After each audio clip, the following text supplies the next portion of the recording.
All right, Stanley, we've got Anthony here who's going to be doing your inspection. All right. Hello, Stanley. My name's Anthony with Sherlock Holmes Property Inspections. I'm going to go over the report. First of all, the property is in great condition. I believe it's 1976-ish, so it's not too old in the grand scheme of things, 72. So what the property inspection entails, it's a visual inspection. So, we're not tearing holes in the walls or anything like that, but everything that I can open, close, get in, get on, turn off, I was able to do so. With the exception of the roof. And I usually have a drone that I can fly above the property. The issue is we're in direct flight path, and it's a $10,000 fine, so I prefer not to do that. But everything that I could see from the exterior looked solid, and I'm assuming everything is, the roof is probably taken care of by the HOA. Jumping right in. On the report, 2 different icons. Blue circle with an eye, general information, pictures of every room below the sinks, the attic space, the exterior. Then you're going to see an orange triangle with an exclamation point, any defects we found. Not too many. Being really picky on this home, the front door, the security latch, it needs to be, I would just say serviced. It sticks right now. I kind of messed with it a little bit with my screwdriver and I was able to get it to close, open and close, but I'm assuming over time it'll probably stick again. So I would just recommend adjusting that. Now, is that just an adjustment or is it like putting a WD-40 in it? Yeah, I would probably get some white lithium grease or some WD-40, something. I'd probably clean it out first, to be honest with you, because I think it's just built up dust over the years and some grime, and it'll probably slide so much easier at that point. Okay.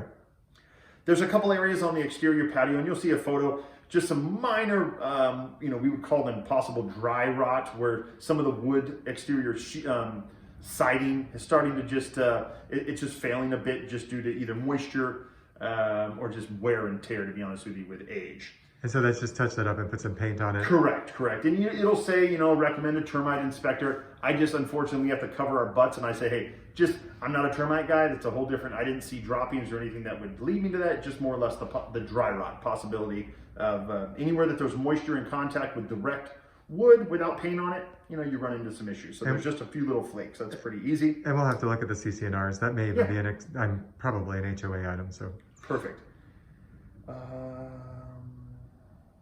Okay, so then moving on, we talked about the roof. I just want to double check that. Attic space is located, there's the access, I should say, is located in the upstairs west-facing closet. Very small. We don't crawl inside of this attic because there is not a catwalk, and the last thing I want to do is come falling through your ceiling. But I was able to stick my arm up there, take some photos. I wanted to ensure, because this does share a common wall, that wall was solid and there is no breaches. So you'll see a picture of that. Okay, and that means if there's a fire next door, it'll take some time to get over here. That is absolutely correct. Okay. Absolutely correct. With the age of the property, they didn't have GFCIs, which are the little receptacles that have the little red and black buttons. I would recommend installing those where there's moisture. So kitchen, bathroom, laundry area. So outlets, we're talking like where you plug in. Yep, exactly. Just the outlets there. We're missing a smoke detector in the upstairs west bedroom. I recommend replacing that with a 10-year rated lithium unit, battery operated unit, and they're good for 10 years. And once they fail, you throw them away. There's not any batteries any longer.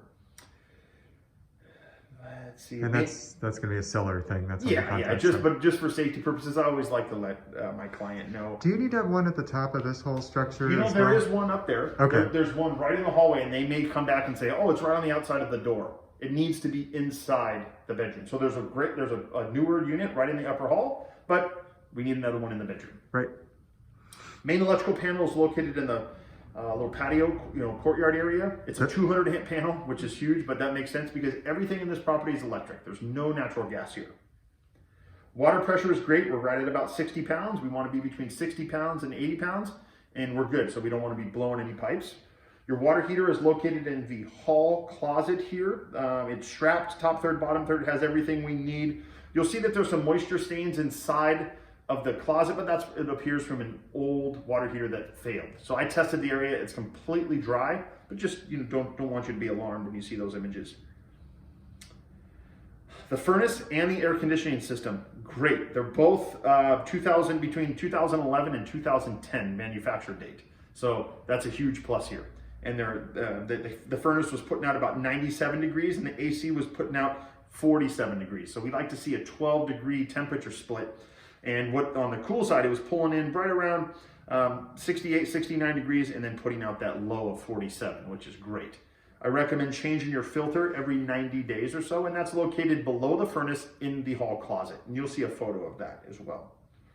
The kitchen space, everything's functional in the kitchen. The electric range, the microwave, the dishwasher, I ran it through a complete cycle and there was no moisture whatsoever. I did note there was a small little drywall crack up on the ceiling and the wall. Very common, it's just a little bit of movement over time. Bathrooms, my philosophy behind moisture is if it's gonna leak, I want it to happen today. And what I mean by that is I'm flushing toilets 3 and 4 times while I'm running a tub and a sink to see if it's gonna back up. Unfortunately, I could not get any of the bathrooms to fail, which is a good thing.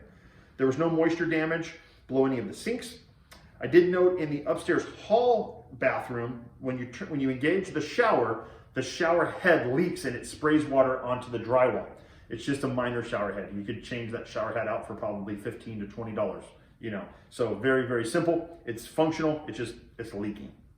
And it is only when it's flowing. It's not like it's a constant steady leak.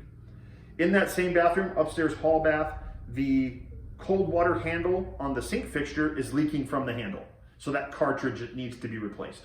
And that fixture, it looks original. So, I mean, you could put a new fixture in there for, you know, under $100. And, you know, it'll remove that problem whatsoever. And then in that same bathroom, just some minor chips in the fiberglass tub. I noticed there's some small, it doesn't look like cracks, just minor defects. Somebody probably dropped something heavy at one point and just created a couple defects in the fiberglass.